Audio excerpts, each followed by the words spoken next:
O amor pode tudo, transforma o mundo. O amor é assim, eterno e profundo. É chama de luz e estrela a brilhar. Jesus é o caminho pra gente amar.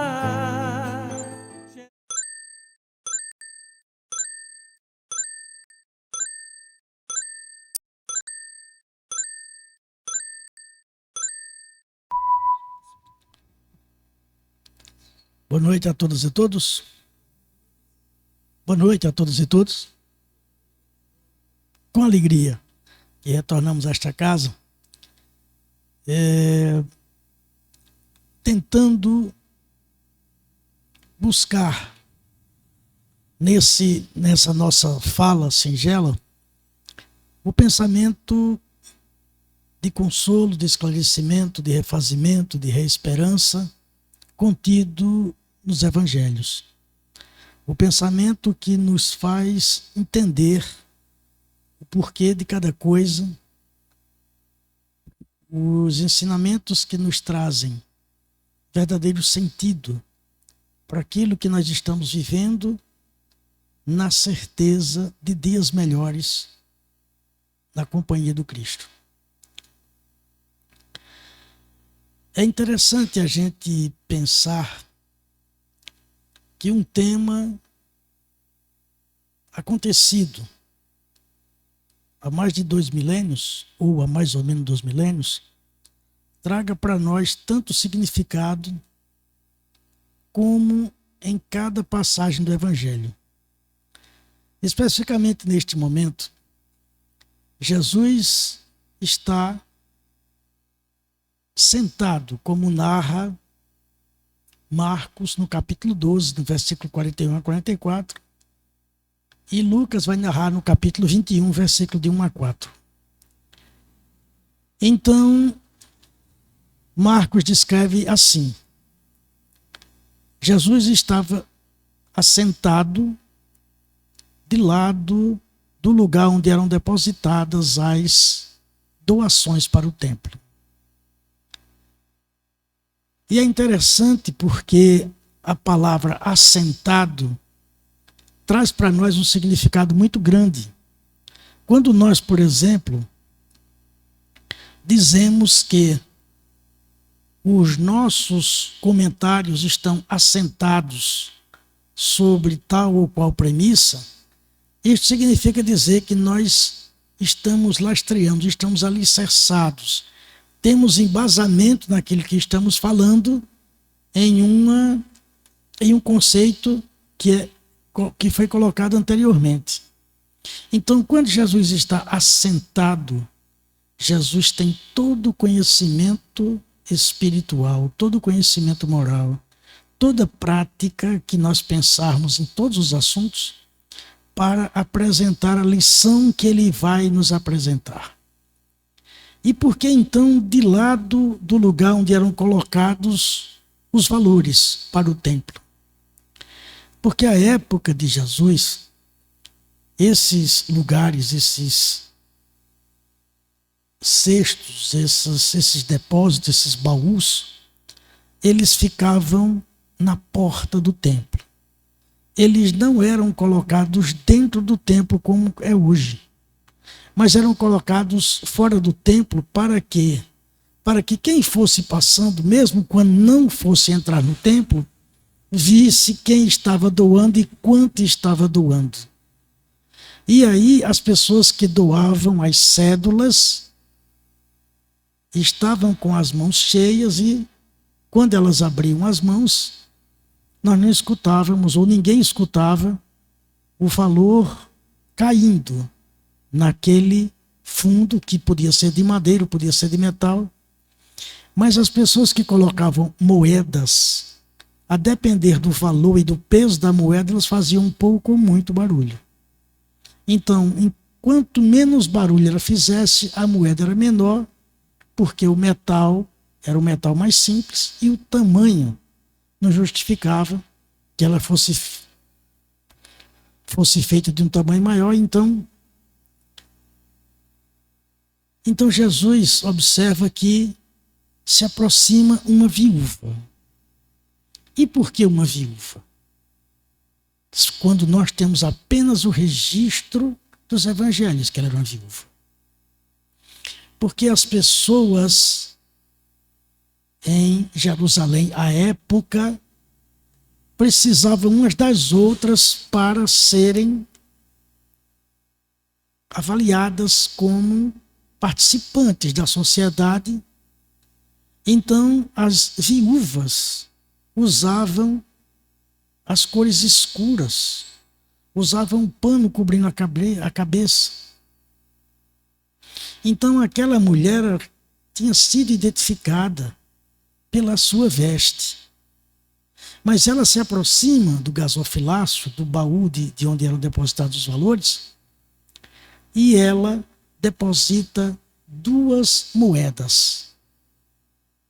2 moedas gregas, chamadas de óbulo, cada uma. E o óbulo era o valor menor da moeda grega, que significa 10 centavos cada uma. Então ela deposita as moedas e entra no templo. Mas ela não tinha um esposo que a acompanhasse para a atividade religiosa. E era ela quem tinha que trabalhar. Mas como uma mulher em Jerusalém, de há 2.000 anos, ia trabalhar? Confeccionando doces, costurando, lavando roupas, fazendo faxinas em casa de pessoas que pudessem pagar, tomando conta de filho dos outros.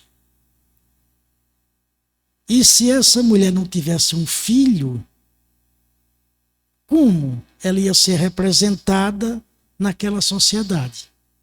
Daí nós entendermos porque Jesus disse a João: mulher, eis aí teu filho, filha, eis aí tua mãe. Porque Maria, viúva, estava naquele momento perdendo o filho biológico, então ela precisava de alguém que a representasse na sociedade. O que nós vamos ver, que está em perfeita consonância, Mateus 5,17. Eu não vim destruir a lei, mas vim para dar-lhe cumprimento. O que nós vamos ver no primeiro capítulo do Evangelho segundo o Espiritismo. Só que por que Jesus nos chama a atenção? Primeiro porque é viúva, é mulher viúva, não tinha filho, porque ela foi ao templo sozinha. Um outro assunto interessante é que ele chama os discípulos. E ao chamar os discípulos, ele traz a lição para o contexto maior, mais amplo. Porque Jesus era de há muito conhecido ali em Jerusalém. E aqueles que antes daquela viúva colocou as moedas, conhecendo Jesus, faziam tudo para que ele notasse o que estava sendo doado naquele baú de moedas, naquele lugar de doações. Mas Jesus nos apresenta que aquela mulher deu do que para ela já era limitado, contido. E aqui nós não vamos entrar no mérito se doar o templo era justo ou injusto, se era saudável ou não era saudável, porque o próprio Jesus já superou esse assunto.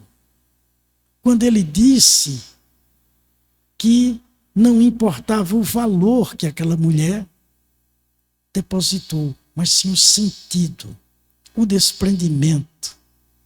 E Jesus, nessa, como em outras tantas abordagens, veio dizer que a lei falava de justiça até João Batista. Então, os nossos deveres e obrigações estavam apresentados nos nossos comportamentos religiosos e sociais. E com Jesus, ele veio nos ensinar o período de que nós não façamos por obrigação, mas façamos por consciência. De que nós doemos voluntariamente. De que nós nos apresentemos para o trabalho com alegria.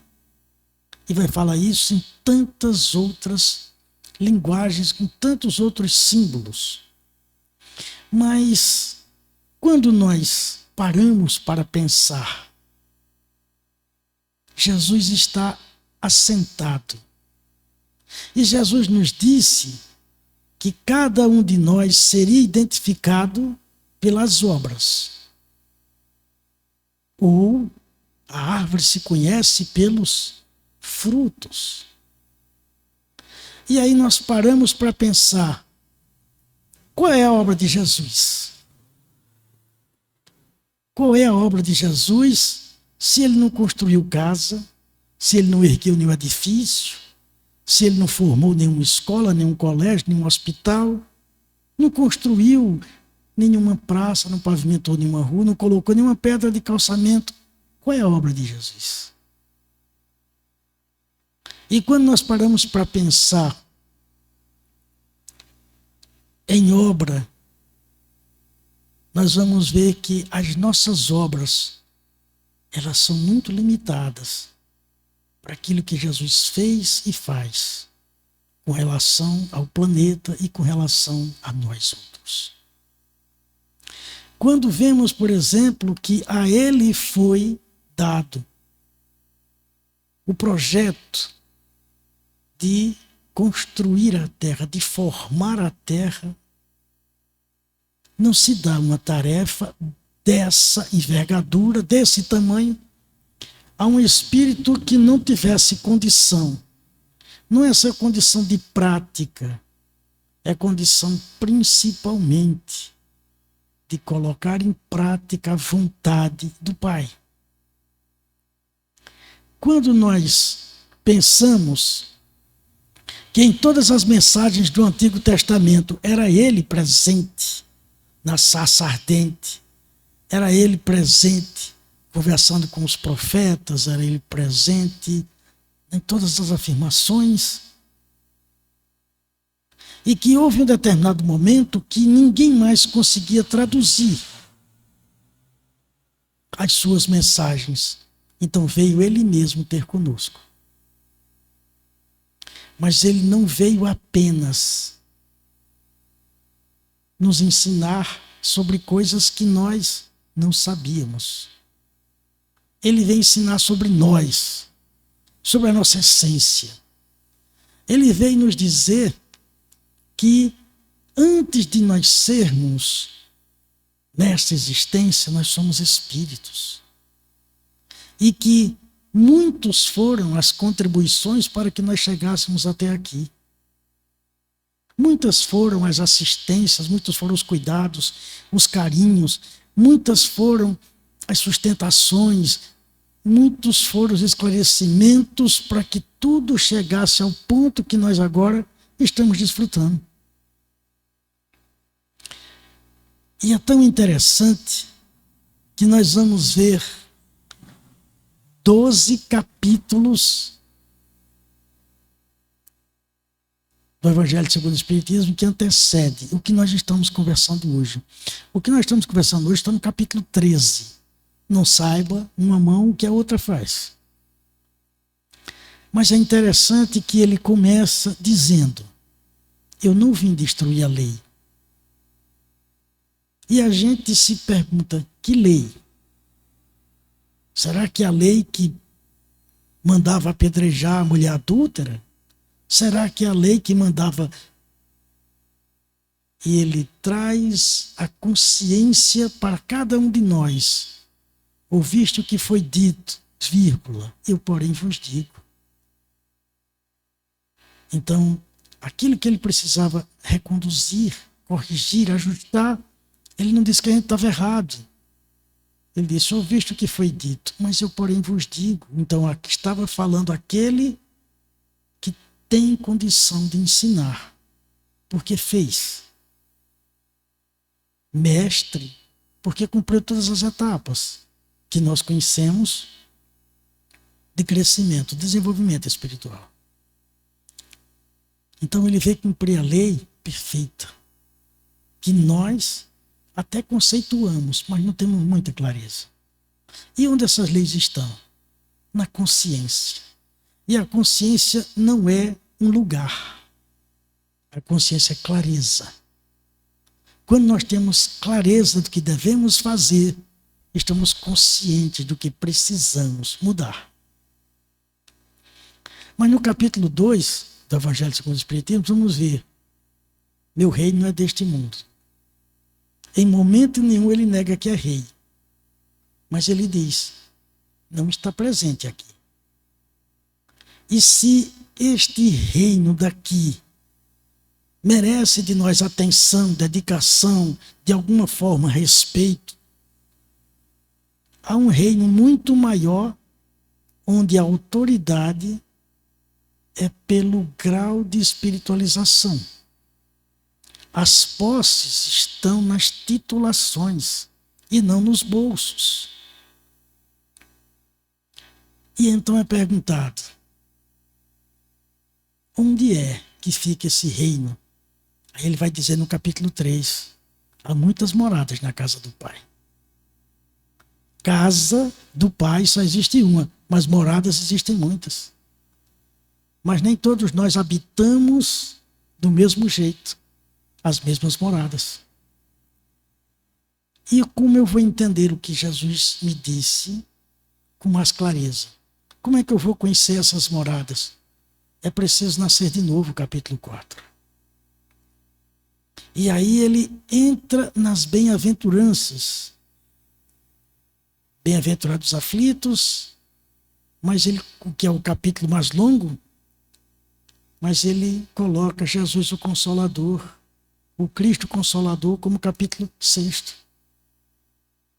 E aí o capítulo 7, bem-aventurados os pobres de espírito, porque é preciso querer os valores espirituais para enriquecer, mas sabendo-se pobre primeiro para ir atrás deles.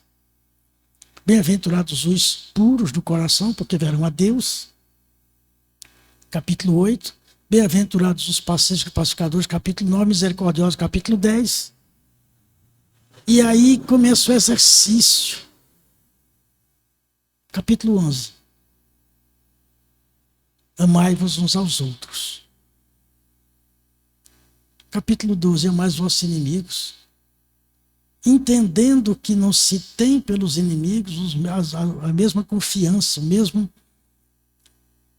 mesma relação de amizade, a mesma relação de segurança que nós temos com o amigo. Só então ele trata da caridade material. Então a caridade material está no capítulo 13. Mas por que a caridade material? E ele coloca o óbolo da viúva. Kardec coloca o óbolo da viúva nesse capítulo e apresenta 4 itens anteriores. Primeiro, o homem que Jesus, ao descer do monte da transfiguração, Jesus cura. O único homem que ele apresenta é curando. E apresenta em 2 outras circunstâncias, mulheres. É a mulher que está numa condição financeira melhor e que vai visitar uma senhora que tem os filhos, que tem a vida com dificuldade. E esta senhora mais abastada leva não apenas os mantimentos, como leva também os doces para as crianças e todas as alegrias e todas as consolações. Que nome tem? Não se sabe. Mas quando esta senhora sai daquela casa, ela vai ao hospital, onde o pai daquela família se encontra enfermo. E aí a construção de Kardec, na orientação de Jesus, de que as mulheres, as viúvas, os órfãos, como todo o capítulo 13 trata. E aí é interessante que o capítulo 14, honrai pai e mãe. E aí o capítulo 15, fora da caridade, nossa salvação. Onde ele trata da caridade no seu sentido mais amplo, mais pleno. E aí vamos entender. Porque então Jesus apresenta como aquela mulher, não aquela mulher, a viúva do templo, como ela doou as moedinhas sem se preocupar com o que os outros fossem pensar. Sem a presença de Jesus abalar a sua doação. E faz com que a gente se pergunte, será que o que nós estamos fazendo das preces, será que as conversas que nós temos tido com Jesus é muito mais no sentido de impressioná-lo para que ele reconheça em nós algum valor? Ou nós reconhecemos nele o valor? Porque reconhecer em nós o valor é importante para que a gente saiba que é um projeto de Deus. E um projeto de Deus que é feito para dar certo. Mas quando a gente coloca o maior valor em Jesus, a gente faz como Paulo de Tarso fez. Senhor, qual é a tua vontade para que eu faça? Francisco de Assis, Senhor, o que queres que eu faça? E tantos outros depoimentos de pessoas que entenderam nele a vontade perfeita a ser feita. Como ele próprio disse, que veio para fazer a vontade do Pai, veio para dar cumprimento à lei. Então, sentar-se em frente ao lugar das oferendas, para nós, hoje, tem uma significação muito grande. Porque o que nós temos feito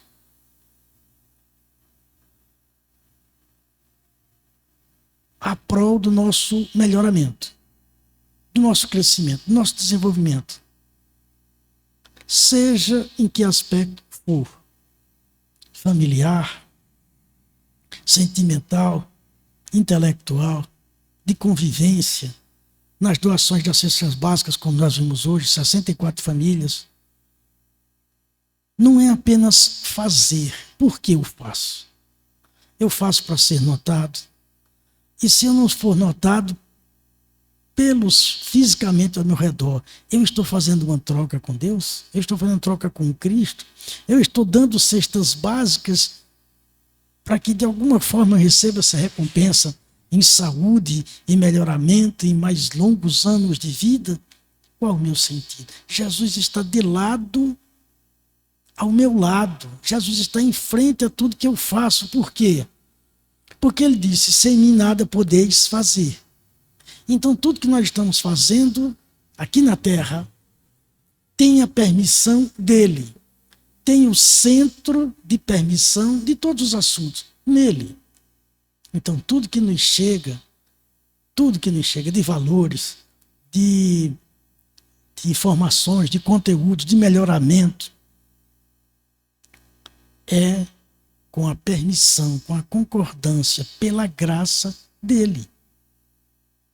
Então a obra dele é muito maior em nós do que nós próprios conseguimos mensurar. Quantas assistências, quantos cuidados. Estamos hoje, no domingo à noite, podíamos estar em qualquer outro lugar, estamos hoje, no domingo à noite, em memória dele. E muitas vezes estamos utilizando os microfones, os púlpitos, para nos apresentar, fazendo piadinhas, contando histórias que não acrescentam aos ouvidos e aos corações daqueles que pacientemente sentam nas cadeiras. Então, estamos vendo hoje, não as pessoas desistirem da mensagem de Jesus. Estamos vendo que ela precisa ser melhor apresentada. Ela precisa ser apresentada na sua integralidade, na sua integridade, na sua perfeição. Porque muitos destes que estão na condição de mensageiros estão se apresentando mais do que apresentando a mensagem. Se apresentam mais do que apresentam o Cristo. E isso tem com que Isso faz com que muitas vezes a gente não tenha a mensagem de Jesus passada para a gente como renovação de esperança, como esclarecimento, como conforto, como consolo. E quando muitas vezes ele está sentado no lugar estratégico, esperando de nós ações de paz, ações de luz, os olhos direcionados a nós. Um sorriso, olhando-nos os movimentos, acompanhando-nos todo o encaminhamento da rua que viemos, da casa que saímos, como saímos de casa, se muitas vezes saímos mais atribulados, se saímos tendo ou não tendo tomado café, tendo ou não feito refeições, se temos tido nas nossas relações familiares mais afeto ou mais dificuldades, ele está a nos acompanhar. Então vamos ver também, a partir da questão 659, especificamente na questão 661, que todas as preces são acompanhadas do nosso comportamento. São proferidas pelo pensamento, enunciadas pela boca, mas são confirmadas pelo nosso comportamento. O que ele vai dizer no capítulo 6 de Lucas, no versículo 45, que a boca fala de que está cheio o coração. Só que entendamos que ele não falou de palavras, ele falou de sentimentos. Daí, então, ele chamar os discípulos e dizer: esta viúva, e aponta para a viúva, e todos identificaram pela vestimenta, pelo andar, por ela estar, doou mais do que todos os outros que a antecederam. Todas as falas de Jesus, todas as palavras na boca de Jesus, como nós vamos ver no capítulo 24 de Mateus, são palavras de vida eterna. Então, quando ele disse, nenhuma das pessoas que antecederam doaram tanto, porque a partir daquele momento os próprios discípulos iam fazer as doações de outra forma. Nós estamos há 2.000 anos, mais ou menos, de acontecimento, e fazemos as nossas doações com outro sentido. Porque tudo o que nós hoje temos foi ressignificado por Jesus. A Páscoa, desde os tempos imemoriais da escravidão do Egito, era de um jeito. Depois da escravidão do Egito foi de outro. Mas com Jesus ela é ressignificada ao máximo. Então todos os símbolos materiais, Jesus aproveitou para que nós entendêssemos a lição espiritual que estava por trás. Quando ele convidou os discípulos para olharem aquela mulher, sem dúvida, a visão de cada um foi dirigida para aquela senhora. Mas a memória não está nos olhos. O som da voz de Jesus não estava nos ouvidos, mas estava na memória. Então nós estamos treinando os sentidos físicos para sentidos espirituais. Estamos vendo os símbolos físicos como a Páscoa no seu sentido mais amplo da vivência com o Cristo, que nos disse: eis que faço novas todas as coisas. Não faz novas. Olá, tudo bem? Não faz novas apenas no sentido de refazê-las, mas de ressignificá-las. De trazer para a gente um conteúdo mais amplo. O que significa dizer que se nós estamos lendo o Evangelho do mesmo jeito, há meses, há anos, há décadas, é porque nós sequer lemos a primeira vez. Porque a cada momento que nós vamos para aquele conjunto de informações enfeixados nos evangelhos, nós entendemos de outro jeito, de maneira mais ampla. Por quê? Porque a partir do momento em que ele nos convida a olhar para aquela mulher, porque nós não estávamos prestando atenção. Do mesmo jeito que ele fala sobre o sentido que ela doou e das posses, ele está falando que tem algo mais que move cada ação. Então, significa dizer também que nós precisamos ter fé. O que está no capítulo 19 do Evangelho segundo o Espiritismo. É preciso ter fé, mas eu preciso saber porque eu tenho fé. E não se trata apenas de uma fé raciocinada. Se trata de uma fé fundamentada. Qual é o fundamento da minha fé? E é interessante a gente dizer qual o fundamento da minha fé. Porque eu tenho visto alguns companheiros espíritas que tentam explicar até o pensamento de Jesus, como se isso fosse possível. Quando nós devíamos entender que ele estava sentado ao lado do gasofilácio e ele ensina sem nem abrir a boca. A sua presença nos ensina sem nem abrir a boca. Imagine quando ele observa e quando ele abre a boca. É para a gente apenas ouvir. E não se arvorar a estar deduzindo o pensamento dele, muitas vezes para colocar fardos nos ombros dos outros companheiros. Não é justo, não é lícito. E nós precisamos entender que Evangelho é boa nova, é boa notícia. E que apresentar o Evangelho cada vez mais com regra nos aprisiona. Nós precisamos de libertação, nós precisamos de alegria. Então, ouvir Jesus e ter um pensamento novo sobre o que ele quer nos ensinar. Ter um pensamento agradável de ouvi-lo, como Maria, irmã de Lázaro, que sentou aos pés dele.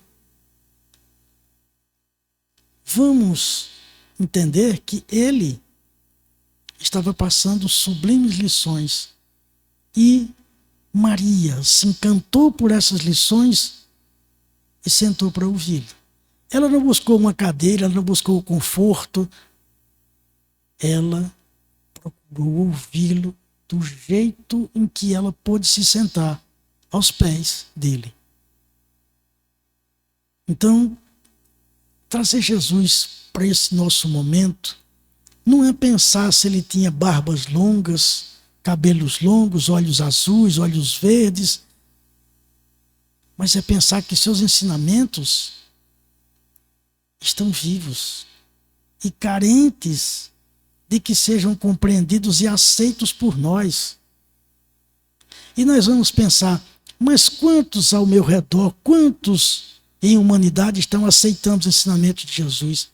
Vamos para o capítulo 21 do evangelista João, e que está descrito nos Atos dos Apóstolos.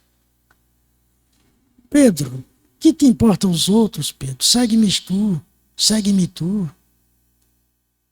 Então, é nesse momento que as nossas ações vão confirmar a nossa busca por Jesus.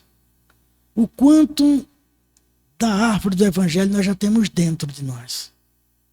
Mais uma vez, Jesus diz, e me foge agora a carta de Paulo, mas daqui a pouco eu me lembro. A letra mata. O espírito da letra vivifica. Então, se o Evangelho não está vivo dentro de mim, quantas vezes mais eu vou precisar ler para de alguma forma dizer que eu estou quite com a consciência? Se a consciência é clareza, onde está a clareza daquilo que eu estou lendo, se dentro de mim já não existe uma transformação? E essa transformação não significa dizer que nós vamos literalmente ser diferente de uma hora para outra. Porque o próprio Paulo de Tarso disse: o bem que eu quero fazer, esse ainda não faço. Esse eu não consigo fazer ainda. Mas o mal que eu não quero mais fazer, esse eu continuo fazendo. Porque nós temos ainda uma natureza de querer fazer a nossa vontade. Quando Jesus fala que o fluxo da lei perfeita é para que sejamos felizes. Resposta da questão 614 do Livro dos Espíritos. Então, nesse momento em que Jesus fala sobre o óbolo da viúva, em que ele nos apresenta esse conteúdo de informação, é para que nós entendamos quanto nós estamos doando frente a tudo que nós já recebemos. E quando a gente pensa em doação, não devemos obrigatoriamente pensar em valores. Porque no capítulo 25 de Mateus, ele vai nos dizer: tive fome, tive sede, estava nu e me socorriste. Enfermo, foste me visitar. Obrigado. Tá certo. Obrigado. Estava enfermo, foste me visitar, encarcerado, foste me ver, era estrangeiro, me acolheste. Mas, Senhor, quando foi que nos vimos nessa situação? E parece engraçado que ele nos fala. E não é engraçado. Porque a gente vê que a gente faz a mesma coisa em momentos diferentes. No momento a gente dá sede, dá água, dá pão, veste. No outro momento a gente não faz isso. Mas por quê? Porque a gente ainda insiste em fazer a vontade da gente. A vontade dele, né? O que está na carta de Paulo aos Romanos, no capítulo 2, no versículo 12. Vede quão grande, nobre, boa e perfeita é a vontade do Senhor. Mas aí Jesus dirá a outro grupo: tive sede, fome, estava nu e tu não me socorreste. Era estrangeiro, não me acolheste, enfermo, não foste me visitar, encarcerado, não foste me ver. E a pergunta é exatamente a mesma do grupamento anterior: Senhor, quando foi que te vimos nessa situação? Aí é onde ele vem e diz: a obra é minha, mas a tarefa é vossa. Só que ele não diz com essas palavras, ele diz: a cada um de meus irmãos que estavas fazendo ou deixando de fazer, a mim, que fizeste ou não fizeste. Então, estamos trabalhando na vinha do Senhor, estamos na festa de núpcias do Senhor, estamos nas lavouras do Senhor, estamos na plantação do Senhor, mas o trabalho é nosso. E graças a Deus que nós temos trabalho. E na parábola mesmo dos trabalhadores da última hora, temos a oportunidade de ver que o Senhor saiu a contratar e aí disse: o que é que vocês estão fazendo aqui? Disse: nós estamos disponíveis para que alguém nos contrate. Disse: que bom que vocês disseram isso. Porque se vocês disseram que estavam ansiosos sem querer trabalhar, não teria aparecido trabalho. Mas estavam disponíveis, estavam à espera de que o Messias viesse. A mensagem de amor, com consolo, com esclarecimento, com dedicação, com segurança, viesse. O bom pastor. E se esse bom pastor esteve conosco e nos trouxe uma mensagem, como nós estamos apresentando essa mensagem com otimismo a outras pessoas? Como é que nós estamos apresentando em nós, não através da boca, da palavra, mas em nós? E aí vai fazer toda a diferença. Por quê? Porque os centavos daquela viúva, ou os centavos que nós estivermos dando, depende do sentido em que estivermos dando, são doações sinceras, honestas. São doações vindas do coração, não mais das obrigações. A última lei estudada por Kardec, apresentada no Livro dos Espíritos, lei de justiça, amor e caridade. Então, a lei de justiça é aquela que daí não subirás, daí não te erguerás, daí não te libertarás até te ajustar com o último ceitil, o último centavo, a última letra da lei. Né? Céus e terra passarão, mas nenhuma letra do que foi dito. Mas quando ele vem com a lei de amor, amar a Deus sobre tudo e ao próximo como nós amamos a nós mesmos, isso já é a medida que eu tenho, a medida que eu sou. Mas ele vem e nos apresenta outra medida. Amai-vos uns aos outros como eu vos tenho amado. Isso é toda a diferença. E não significa dizer que nós vamos partir do ponto ideal. Vamos partir do ponto onde estamos. Mas com sentido de chegar onde nós queremos chegar. E muitas vezes nós estamos considerando tanto o lugar de onde viemos, o berço que tivemos, as dificuldades, a quantidade de trabalho que tivemos. Mas o que nós precisamos entender, onde nós queremos chegar com tudo isso. E quando nós chegarmos com tudo isso, como estaremos? Cansados, estressados, ou nós estaremos felizes? Por quê? Porque aquele que nos confiou uma missão disse: aquele que quiser vir após mim, negue-se a si mesmo. Negar, muitas vezes, ao que a gente quer fazer da vida da gente e entender que Jesus tem um projeto muito maior, muito melhor e que compete a gente descobrindo, porque a corrida da vida não se vence com a velocidade, mas pela perseverança. Que é muito mais importante o sentido, a direção, do que a velocidade.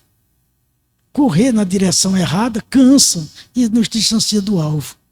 Andar devagarzinho, mas na direção certa, a gente vai chegar.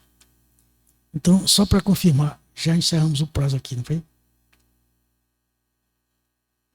Então, já temos os passos ainda, né, Leandro? Então, estamos encerrando. Então, a ideia de trazer essa fala simplória, muito limitada, mas profundamente sincera, é para que nós entendamos que as mensagens de Jesus estão ainda carecendo de nós muita dedicação, muito estudo, mas principalmente aceitação. E se nós dizemos que somos cristãos e que aceitamos as mensagens de Jesus, a prática vai nos libertando muitas vezes do olhar, da crítica, da observação externa.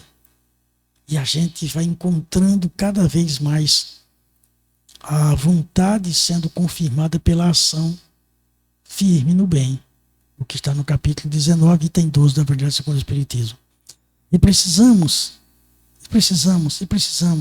ir ressignificando essas datas, esses símbolos, esses momentos, para que a gente entenda que Jesus não veio para a gente contar, Jesus não veio contar a gente historinhas. Jesus veio falar da vida em abundância. Ele não veio falar de abundância de coisas da vida. Ele veio falar da vida em abundância. Da vida com saúde, da vida com alegria, da vida com muita amizade, com fraternidade, com espiritualidade e com compreensão de que dias melhores virão na companhia dele, o nosso melhor amigo, o nosso santo amigo Jesus. E como pediram que nós fizéssemos a prece, então vamos nos dirigir a ele nesse instante, agradecendo por ele nos ter ensinado como ser o melhor de todos os filhos, o melhor de todos os amigos, o melhor de todos os irmãos. Ele nos tem ensinado a partilhar o pão e a compreender que o pão é um processo de plantio, de preparação, até chegar à mesa da partilha. E que esta mesma partilha que ele nos ensinou a fazer, quando multiplicou pães, quando trouxe alívio a tanta fome, quando nos ensinou que nós também podíamos multiplicar sorrisos, bênçãos, alegrias, e que muitas vezes pensamos apenas em multiplicar o pão. E com ele, certamente um dia faremos, mas agora nos compete fazer outras multiplicações. E especialmente hoje, que relembramos a Páscoa, que possamos dar um novo significado também a este momento, buscando nele a fonte de inspiração para que renovemos todas as nossas atividades e que possamos ser mais justos, mais fraternos, mais sinceros com Ele sempre. Cristo ontem, Cristo hoje, Cristo sempre. Que assim seja.